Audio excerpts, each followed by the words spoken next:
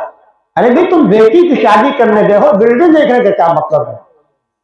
لڑکی کا باپ کیا کرتا ہے اسے معلوم کرنے کیا لوگ اندازہ لگاتے ہیں کہ مال زیادہ ہے اس لیے جہیز میں خوب ملے گا.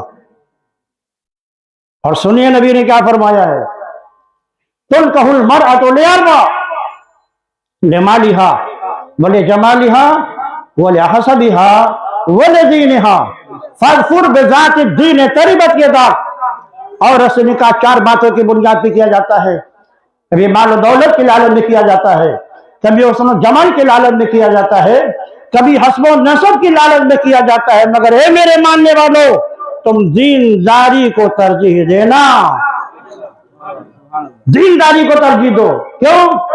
آقا فرماتے ہیں کہ جب دولت کی لالچ میں نکاح کیا جاتا ہے تو شوہر کے غربت کو اللہ بڑھا دیتا ہے اور جب دین کی لالچ میں کہا کرتا ہے کوئی شخص تو اللہ اس کے غربت کو مالداری میں بدل دیتا ہے۔ اس لیے نیک سیرت بچیاں اپنے شادی کے لیے منتخب کرو۔ حضرت نفیسہ حضور کا پیغام، حضور کے پاس جب پیغام لے کے پہنچتی ہیں تو حضور کا جواب دیکھیے، آپ فرماتے ہیں کہ میرے پاس ابھی کوئی دولت و کثرت نہیں ہے، میں خراجات زوجہ کہاں سے برداشت کروں گا؟ تو حضرت نفیسہ کہتی ہیں کہ یہ میرے پر چھوڑ دیجیے، اگر عرب کی سب سے متمول ترین عورت جو حسن و جمال بھی کا ہو، جسے بڑے بڑے قبیلے کے سرداروں نے دعوت دیا ہو، اگر وہ آپ کے نکاح میں آ جائے تو آپ ان کے ساتھ نکاح کرنا قبول فرمائیں گے؟ آقا نے فرمایا وہ کون سی عورت ہے؟ تو کہا خدیجہ۔ آپ فرماتے ہیں اتنی دولت مند عورت سے میرا نکاح کیسے ہو جائے گا؟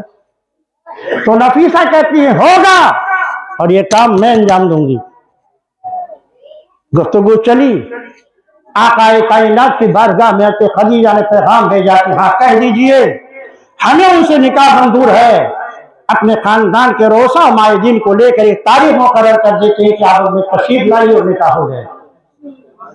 دیکھیے جاہلیت کا دور تھا، بے پناہ بے روی تھی، مگر اس زمانے میں بھی کچھ ایسی مقدس خواتین تھیں جو شوہر کی پاکیزگی اور نیک سیرتی کو ترجیح دیتی ہے۔ آج تو علم کا دور ہے، آج لوگ دعویٰ کر رہے ہیں کہ علم بہت ترقی کر گیا ہے، چاند کی کوپر کمن ڈالا جا رہا ہے، سمندر کی عطا گہرائی سے موتی نکالی جا رہی ہے۔ آج تو اور لوگوں کو یہ چاہیے کہ اپنے داماد کا انتخاب ایسا کریں جو سیرت کے تقدس کے ساتھ بہترین علم بھی رکھتا ہو، تاکہ اپنے بچوں کی تربیت کر سکیں، اور بچی کا بھی انتخاب کرنے کے وقت حسن و جمال کو کم دیکھیں، سیرت کا تقدس اور پاکیزگی دیکھیں۔ جب اس طرح عورت آپ کے گھر میں آئے گی، آپ کی زندگی میں انقلاب پیدا کرے گی، آپ کے ہونے والے بچوں کی صحیح پرورش کر سکے گی۔ سرکار دو عالم صلی اللہ علیہ وسلم اپنے خاندان کے چند لوگوں کو جو خاندان کے روسا معززین تھے لے کر وہاں گئے۔ یہ مروجہ بارات کا کہیں تذکرہ نہیں ملتا، یہ امام النبیین کی شادی ہے، رحمت للعالمین کی شادی ہے، جو مستقبل میں کائنات کے مالک بنا دیے جانے والے ہیں، ان کی شادی ہے۔ لیکن نہایت ہی سادگی کے ساتھ پیارے مصطفیٰ اپنے خاندان کے تم لوگوں کو لے کر وہاں پہنچتے ہیں، اور حضرت خدیجہ کے چچا عمر بن اسد خدیجہ کی طرف سے اجازت دیتے ہیں۔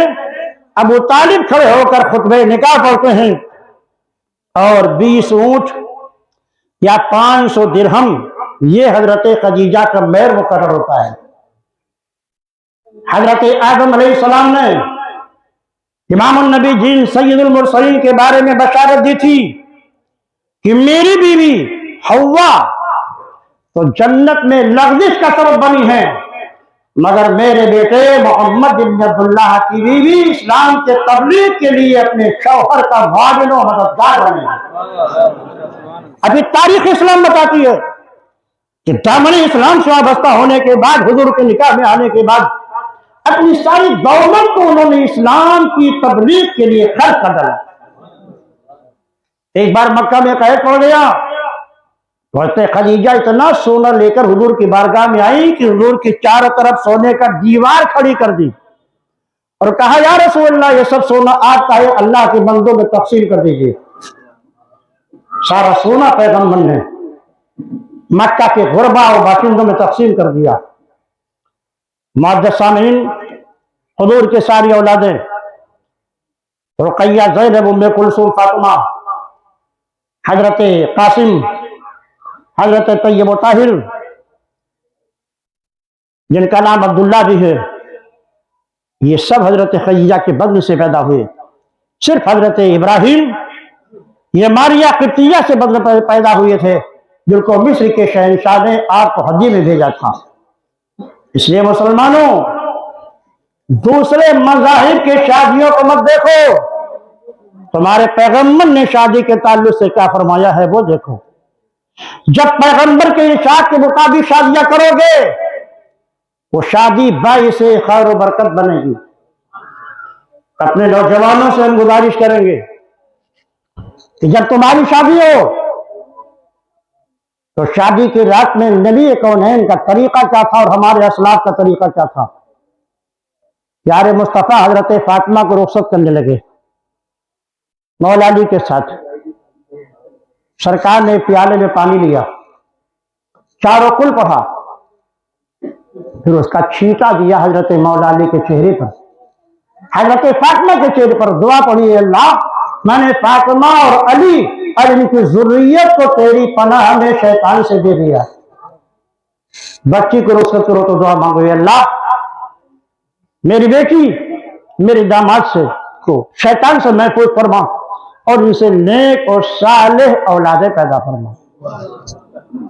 اور جب پہلی رات آئے اور نوجوانوں سن لو, پہلی رات میں کچھ نہ کچھ بیوی کو مہر کے نام پہ ضرور دے دو, کیونکہ وہ جب دوبارہ اپنے سہیلیوں میں جائے گی تو اس کی سہیلیاں پوچھے گی کہ پہلی رات میں تمہارے شوہر نے کیا دیا. اسے مایوس نہ کرو, مہر ہی کا کچھ حصہ اسے دے دو. اور بیوی سے ملاقات سے پہلے وضو کر کے داخل ہو کمرے میں, 2 رکعت نماز شکرانہ ادا کرو اور اس نماز میں یہ دعا مانگو کہ اللہ اگر میرے اندر کوئی برائی ہے تو میری بیوی کو اس سے محفوظ کر دے, اور اگر اس بیوی کے اندر کوئی برائی ہے تو مجھ کو اس سے محفوظ کر دے, اور ہم دونوں کے علم و عمل کے ساتھ رزق میں برکتیں عطا فرما. یہ دعا مانگو. پھر بیوی بھی 2 رکعت نماز ادا کرے شکرانے کی, اور وہ بھی یہی دعا مانگے, اللہ اگر میرے اندر کوئی شر ہے تو میرے شر سے میرے شوہر کو محفوظ کر دے, اور اگر میرے شوہر میں کوئی شر ہے تو اس سے مجھ کو محفوظ کر دے, اور اللہ ہم دونوں کے ذریعے سے نیک و صالح اولادیں پیدا کر. اس کے بعد کچھ اس کے ہاتھ پہ رکھ دیجیے. آقا ارشاد فرماتے ہیں بیوی کے صدر کے کھولنے سے پہلے پڑھو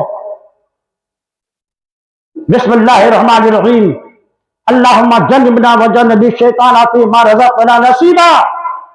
یہ دعا پڑھو.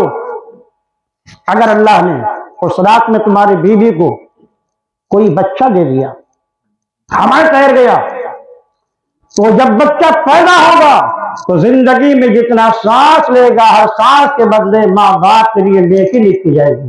اور اتنا ہی نہیں, اللہ تعالیٰ اس بچے کو شیطان کے ضرر سے اور اس کی اولاد کو شیطان کے ضرر سے محفوظ کر دے گا. ابن شوجا بہت بڑے ولی تھے, ان کی ایک بیٹی تھی بہت خوبصورت. شہنشاہوں نے نکاح کا پیغام دیا تھا, سب کو ٹھکرا دیا.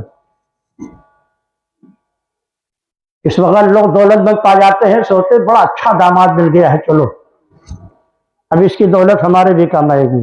فقیر بننا چاہتے ہو, غنا پیدا کرو. میرے آقا نے فرمایا اولیاء خیر من الجی سننا, دینے والا ہاتھ بنو جی, لینے والا ہاتھ نہیں. اوپر والا ہاتھ نیچے والے ہاتھ سے بہتر ہوتا ہے. اس لیے کوشش کرو دو, مانگو نہیں فقیروں کی طرح. حضرت شجاع بہت بڑے اللہ کے ولی اپنے زمانے میں, شہنشاہوں نے ان کی بیٹی کو نکاح کا پیغام دیا, سب کو ٹھکرا دیا. وہ درسگاہ میں بیٹھتے تھے, بہت سارے بچے ان کے پاس علم دین حاصل کرنے کے. ایک سب سے غریب بچہ تھا, بہت غریب. آپ نے اپنے اس طالب علم سے فرمایا شادی کرو گے؟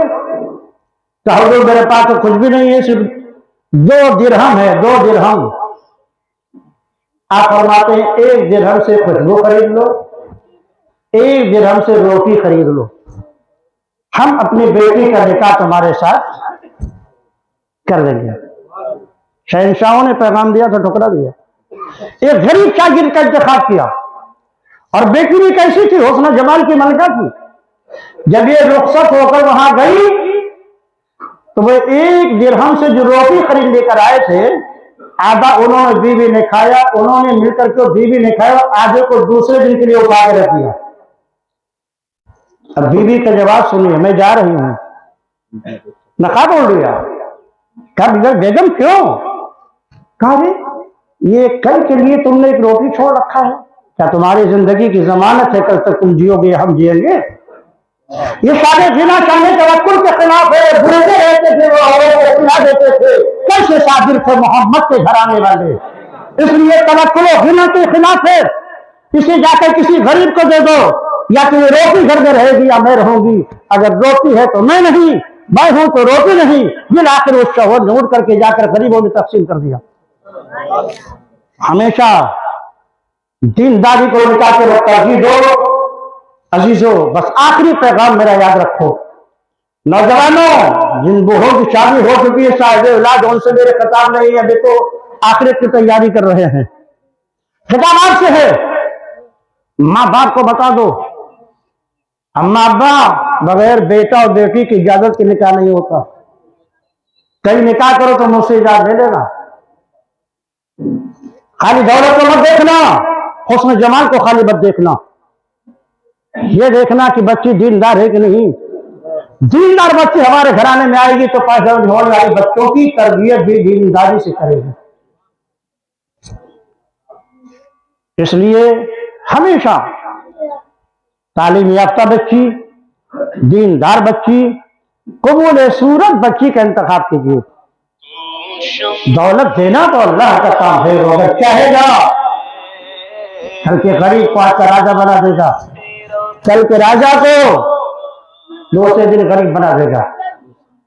اس لیے آخری پیغام، شادی بیاہ میں ناچ گانا ڈھول باجا جینے کا بائیکاٹ کیجیے.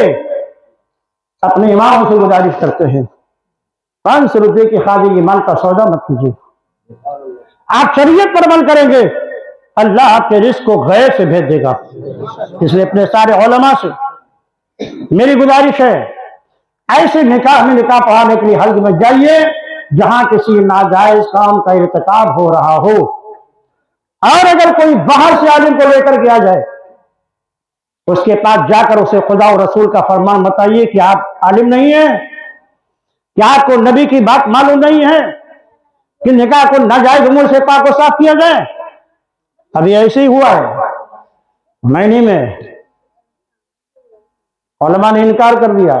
یہ بیٹھے یہاں پہ علیم جنبر بیٹھے رہ گئے لوگ برات لے کر، کھانا خراب ہونے لگا، کوئی نہیں آئے گا کھانے کے لیے. مولوی صاحب کو سمجھایا گیا کہ باپ نکاح پڑھانے کے لیے آئے. کہا بھائی میں نہیں پڑھاؤں، باہر سے لے کر آئے تھے.